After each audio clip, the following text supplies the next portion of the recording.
Hello and a very warm welcome to the Form. On this Wednesday morning, we've got a twilight meeting coming in from Hastings to look forward to. Not only that, but harness from Oamaru on the grass. All of that to come. First of all, let's find out what's on the agenda.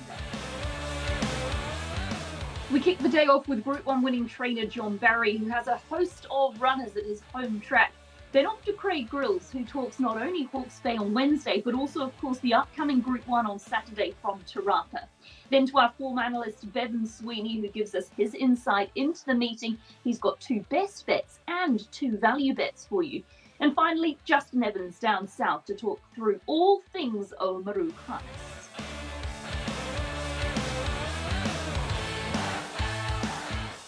John Barry, welcome into the Form. And you've got a meeting at your home track tomorrow afternoon and some nice contenders to go with it. Welcome into the Form. Hi, Emily. How you doing? Let's go through them in racebook order, those contenders. Race number 1, Kalua Nui is one of the main chances. And you met Sakura Blossom Fresh, which is an interesting form line. You've been stepping up in distance in the 2100 now. Have to think that looks ideal. Yeah, just she's sort of been a bit disappointing after last season when, we thought she was good enough. We tackled the Oaks as a maidener and she ran some really nice races, but just failing to recapture her form. So changed her training up a bit, got the blinkers on for this run here. So hopefully that sharpens her up a bit more. Work's been good. I can't fault her work. Everything's been great, but it's just up to her, she really needs to front up. So I'm hoping home track up to that distance that suits her and she turns in a good pudding, good show. What have you been doing different with her when it comes to the training? So paddock training has been one, just to keep it nice and sweet, things like that. And just, luckily I have my own property so we can show her a few different tracks and mess around, things like that. Just change it up for her. So, whether she was getting a bit bored, I'm not too sure. Been into town a couple of times to have a look as well, but look, she seems, seems really bright, looks great in the coat. And then let's move on to She's So Reliable, who's also in the same race. She absolutely deserves a win, being super consistent. Yeah, sure has. Probably my, my best one on the card. Lisa rode her, nearly won on her the other day, and then the girl rode her. Bridget Grylls I thought she was home, to be fair, and got run down on the line at Awapuni, but her work's been sensational. She's been building towards it, so I'm really hoping she kicked me and the punters off on a winning note on Wednesday. Another one, you step up in distance, and obviously you're feeling pretty confident about that too. Yeah, out of Isabel Mare, we've sort of been waiting to get her there. Last trip we didn't quite get there at times, but I just think she's made for this distance. So hopefully it'd be great to get her there, get that elusive win, and see how far she goes. She's just a really nice staying type that just tries her heart out every time. Race number 2, Dream Girl, who's on debut. What can you tell the punters about this one? Lovely mare with, 4-year-old mare. It's been a long time. We've had to be really patient with it. Just keeps growing and growing. Lovely, big, strong Perencanto filly that the owner paid a bit for. So we've been patient. She's done a lot of jump outs and trials and getting it to this point, but she's ready to rumble now. Look, wide draw's not ideal, but she's the kind of filly, you've got to go when she's right, and she's right now. So hopefully Grillsy can work his magic from that draw. Home track will be nice. Yeah, just sit and watch and see where she goes, but filly with ability, and I've had a lot of time for her for a long time. Apache Woman in race number 3, a lovely effort on debut, got back and made some good ground. Extra 200 metres today, and the benefit of an experience. How has she come on? Yeah, she's come on really well. She is another one that was, just got caught wide up at Taupo. Actually banged her outside of the leg, and that's why we lost a few weeks with her, but that seems fine now, just a little outside splint of all things. But she's been good. She's one that can gallop. She's got some nice form. She's got a bit of jump out form around a horse called We Will Rock of Guy Lowry. So, we're going in, got a good draw. It's crucial from that 1200 metre start at Hastings. Like you say, good jockey on. So, genuinely looking forward to cutting her loose tomorrow. And Koru Bella Miss is also in the same race. Compared to a number of these, has the benefit of plenty of race day experience. What have you made of the 2 runs this preparation? Yeah, I've been happy. Like I was, as a 2-year-old, I sort of, knowing she wasn't quite a 2-year-old, we started it just to give her that experience. Came back this time in. First one was mine. I'm really thrilled with that one at Rotorua. Maddie Cameron rode a good wide draw, got back nicely and came flying home. So once again, we're just not blessed with a good draw. She's wide, so we're going to be getting back, coming home at them. But has trained on good. She's just taken a while for the penny to drop and what she's here for, and it's finally dropping now. So expect a good showing from her. Sort of top 5, 5 or 6 would be fantastic, and I can see it just rattling home at the business end of the race. And then race number 6, Too Savvy, is nominated, double nominated, I notice also in race number 8. Tough run win over the 1400 metres at that latest outing. Up to 1600 metres, blinkers and a noseband go on. Are you expecting big things? I wouldn't say big things, but I expect a nice run. I've actually, they just ran before. She's made the field in the 1400. So I think in the last of the day, I think I'll start her there because she's drawn wide in both races. At least the 14 at Hastings, got the whole back straight to get a nice position. So hopefully not get caught wide. I think we started from the mile, from that wide draw. You're just a recipe for disaster. Just need to see her, same thing, running into 4th or 5th, getting some points so we can set her up for a nice race around that Christmas, New Year period. But has trained on nicely from Rotorua. But yeah, it's going to be tough from that wide draw. Just sit and watch and wait. And then race number 7, Swing Low, was a winner 2 starts ago. What did you make of that latest effort and back up to the 1600 metres for tomorrow's assignment? Yeah, just a nice staying there. Look, she's not very big. She's one of those horses, doesn't carry any excess condition, but she is tough. She really wants to be there. It wasn't bad. A run, to be fair. Tiger, said she really wanted to be there and tried hard, but we need to get going, keep her going, get round, and then this steps her up nicely to a nice 2,100 metre race here on New Year's Eve at Hastings again. So that's what we're aiming for. But she'll run a nice race. She'll be hopefully in the top 5 or 6 as well. But we just got to keep her going forward. Probably needs a bit better track than she's going to hit tomorrow. And John, it sounds like you've got a host of really good chances throughout the day. But if you had to label one as your best, what would you say? Oh, it's got to be So Reliable. Just building to it nicely, all press on, good draw. Really looking forward to watching her go around. Like I said, hopefully it kicks me and the punters off to a good day. And John, whilst we've got you on the phone, I know you had a 2-year-old nominated for the Wakefield Challenge Stakes at Trentham on Saturday. Obviously, we all know what happened there. Are you going to head up to Te Rapa with the horse and contest the race in the Waikato? Yeah, we probably have to, Emily. It's a Group 2. She's not Karaka's sort of horse, so any black type's valuable for her. She came back. She seemed unfazed from the big trip down and back and ate up. Had a run up here this morning and seemed good. So we'll roll the dice. It's, unfortunate that we are going to have to, traipse back all the way up there again due to, in my opinion, human error. But she's fit, she's well. We'll have a go and see where we end up. And anything else on that Te Rapa card that we can perhaps keep an eye out for? Just Wicket Maiden, if she gets in the 74-12. It was a great third. She's a horse that went missing last season as a 3-year-old. As a 2-year-old, she had 3 starts for 2 wins. Just went missing last year, but seems to be back to her best. And if we could get a decent track, she'll be, they'll know she's there. Well, good luck on Wednesday and Saturday, John, and thanks for your time this morning. Pleasure, no worries at all.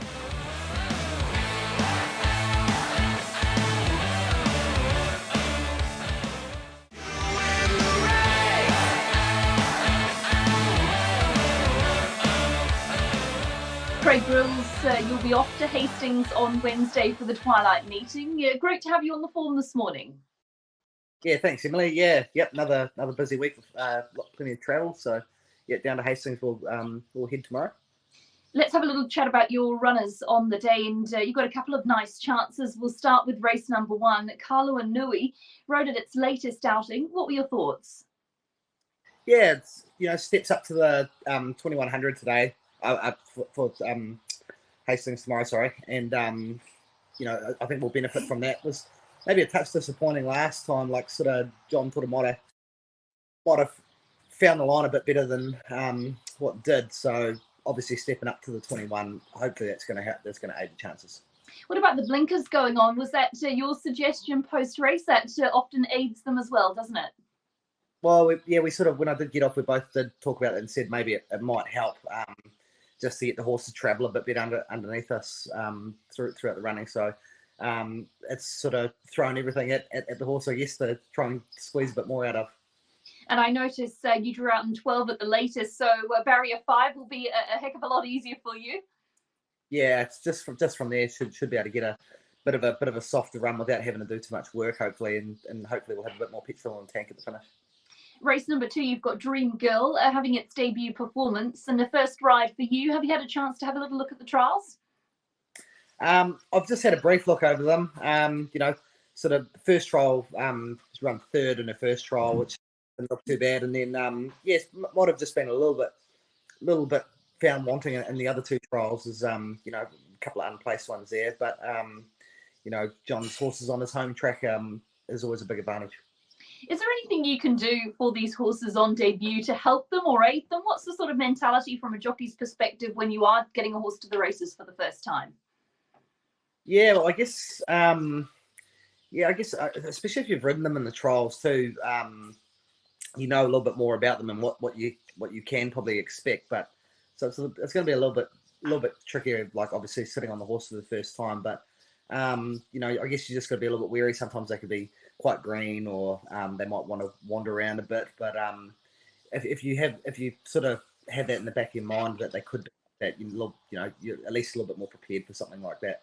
Yeah, exactly right. Race number 3 is Apache Woman, and another you ride for the first time. A nice debut, and no doubt they can improve off that.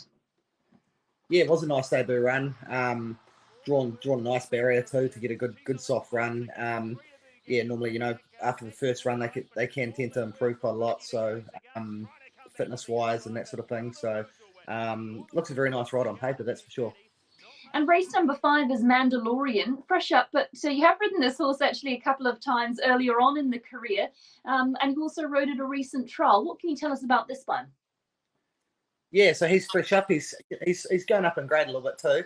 So he does get him so that brings him down in the weights, which is going to help him. He's quite a nice big horse, big strong sort of guy. I was happy enough with his trial, and Steve said going into this, he's going to race him out of his grade, but at least it's I think the idea was with getting a bit of probably not as a bigger field, and it obviously brings him down in the weights. So a little bit unsure how he's actually going to go, but I was happy enough with his trial leading in towards this. And you map for a nice soft run as well, which only adds with the lightweight. The combination of those together helps, doesn't it? It definitely does. So yes, hopefully we can get the job done for the team there. Race number 6 is Saddler's Chick. Is an emergency, but Savabeel on debut and had a number of trials. What has she shown you in those? Yeah, I actually haven't minded a couple of her trials. Like on paper, they probably don't look awe-inspiring, but at the same time, I've kind of liked it how the way she has been kind of finding the line. So, I'm sort of quite what's the word? Sort of like looking forward to actually seeing how she's going to go on debut, because I haven't actually minded the trials. They haven't been the worst. So hopefully she can jump out of the ground and do the job for us. Does that mean that Saddler's Chick is your top ride, or are you going to look elsewhere for your best? I'm probably looking forward to riding Apache Woman. It's probably just on paper after the first up run, and with a bit of experience and a bit of fitness added to her side, and just with the low gate too. I think she's probably my best rider of the day. And Craig, before we let you go, obviously this Saturday at Te Rapa has turned into a bit of a super Saturday with the addition of the Group 1 on the card there. And I understand you've picked up the ride on Demonetization, who's a late entry into the race, and a horse who's been in very good form. Yeah, I was quite happy to receive the call from Nigel Tiley the other day, actually when I was on the way home from Trentham, and said they're going to add the horse into the race. So I was very happy to take the ride on him. Like you say, his form's been has been very good lately, so a very nice ride to pick up. Outside of that, you've got a couple of nice horses for Kevin Hickman and Valachi Downs at Communique and Needle and Thread. No doubt you've been throwing your leg over them at the track. What can you tell us about them in their respective stakes races? Yeah, so they Communique and Needle and Thread, they both galloped this morning together. I rode Needle and Thread. She had a trial at Matamata here last Monday. She trialled very good. She's come back from I believe it was knee chips she had taken out after the Oaks, so she's come back a lot stronger. Her trial was very forward. So she's in the sprint, the Group 3 sprint. She's probably going to find it a little bit short for her, but I think just with kicking off with the 1400, and then I think she's got races like the Ritual Mile in mind. So But very happy with the way she's come back and communicate. She's also she's had a little bit of a freshen up, and she worked very well this morning as well. So she's in the Kelai Zuzu, so up to a mile is her sort of pet distance. So she's very well in herself. Awesome stuff, Craig. Thanks so much for your time and best of luck at Hawke's Bay, and of course as we head towards the big weekend at Te Rapa. Cool. Thank you very much. Cheers.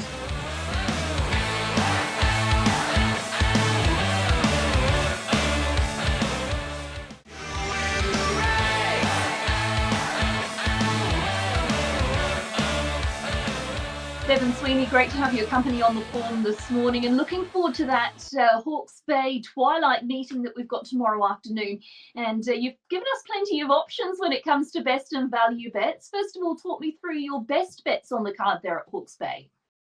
There's a couple, I think. One from the north, one from the central districts. Depending on what sort of extra weather they get, there is a little bit of sherry weather about. I can tell you, if we're racing in the south part of the North Island, we'd be on a heavy track condition. Pity this rain didn't come earlier on last week to get that track condition at Trentham in a more safer condition, Emily. But we shall see. I don't think they'll get that much in the bay, so the track should be fantastic.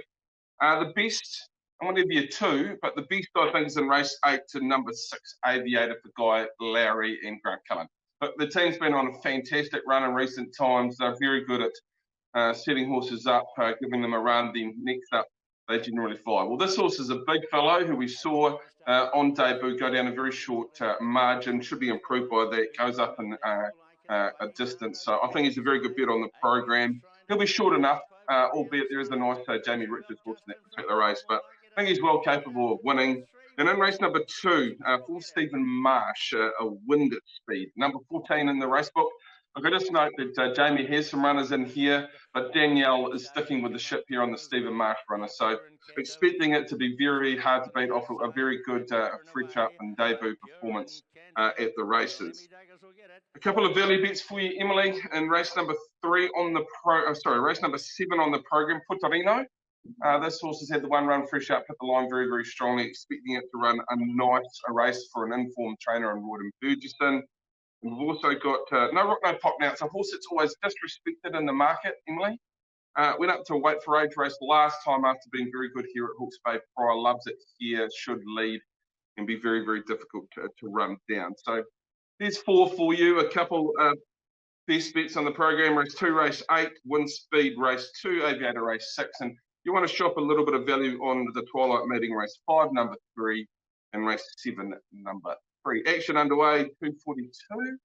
Christmas at the races in full swing. Yeah, it's always good fun, isn't it? Bevin, just whilst we've got you, obviously really disappointing on Saturday that Trentham was abandoned, and unfortunately for the lower half of the North Island, those Group 1 races and stakes races moving to Te Rapa. Does that change your opinion of the Group 1 and how it sits? What's your opinion of it now? Well, it's weather dependent. We thought we were on a great track at Trentham, and look, it's difficult, Emily, when you're on track, because I always feel as though when we get there on race day, that we're employed by the club to promote their meeting. But I did get there, first and foremost, I was there on Thursday. Emily called in, track was very firm. Went there on Saturday morning, pretty much before anyone got there, walked the track, and I thought, this track is still very firm underneath. I struggled to get my heel in. So without saying it live on here, because we need to let these things play out, I was worried for the meeting. And look, we'd had Leith and Michael and a few other jocks out on the track, and they were a little bit concerned going to the first. So very, very disappointing, Emily, but that would be about as unsafe of a track I've seen, actually, in my time. It was just very, very, very dangerous. Even listening to the horses go past the winning post and pulling up, you could hear them slipping as they were trying to just come back underneath their riders. So right call was made. Does it change the Group 1? Well, it probably does. Te Rapa races a lot differently. The weather is going to be a lot different. I understand there's a lot more rain in the forecast than there was there for Trentham. So I know Alan Sherrick, albeit he was ropeable at the decision to call the meeting off, will be probably smiling, because Just Start to me will love those weather track conditions. But you know, there's still some quality there. Agon, look, he's a horse that will appreciate some stinging out of the ground. I don't think it will hurt to elicit. So yeah, really looking forward to it. But it's disappointing. I would have loved them to stay in the central districts. There's differing points of view across the Central Districts if the right decisions were made, but they're made pretty quickly in the room, so we have to go with what it is. It'll make it a Super Saturday for sure at Te Rapa Waina, but we have a very good supporting meeting out of Awapuni as well. So let's hope everything plays out in the right way. Emily, look, it's not satisfactory, is it? It's not acceptable what happened on Saturday at Trentham. That the meeting was called off, and probably let's make that B. Let's make A that our jockeys are probably put in an unsafe position, riding even in the first on the program, unfortunately, and B that the meeting was called off. Investigations underway. We shall see what falls out of it, Emily, but you'd hate to be going to another Group 1 meeting and seeing a similar occurrence. Yeah, you just don't need it, do we? Bevin, thanks so much for your time. Enjoy that Hawke's Bay meeting and looking forward to Saturday at both Awapuni and, of course, Te Rapa. Thank you very much, and have a good one.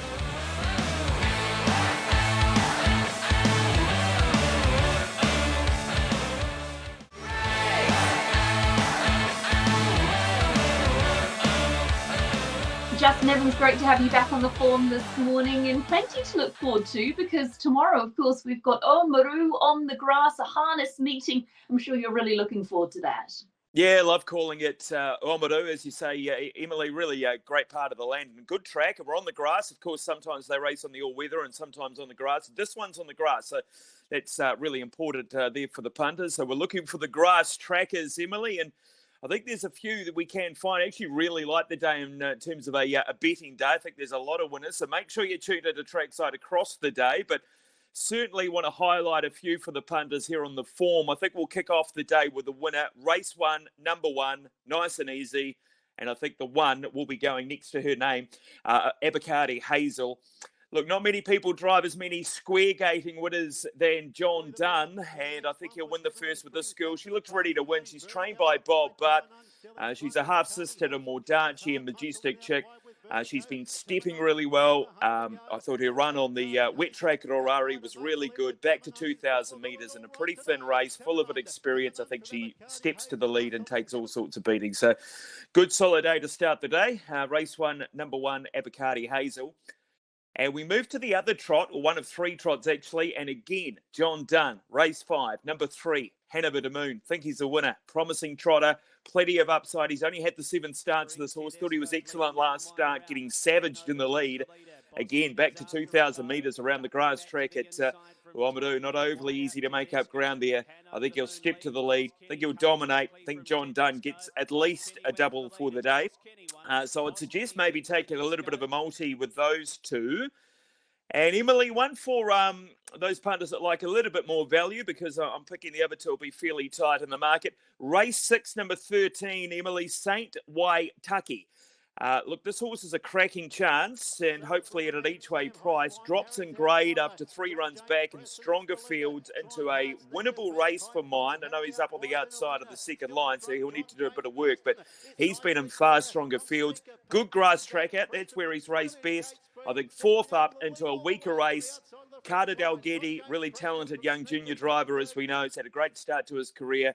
Like this horse a lot, each way all day. Race 6, number 13, Saint Waitaki. So a few good bets there, Emily. I think across the day we'll find a few as well. So hopefully everybody can join us across the day for what should be a really good meeting. Yeah, 10 races scheduled there for Oamaru in the first of the day at 12:37. Justin, thank you so much for your time and enjoy the meeting. Thank you.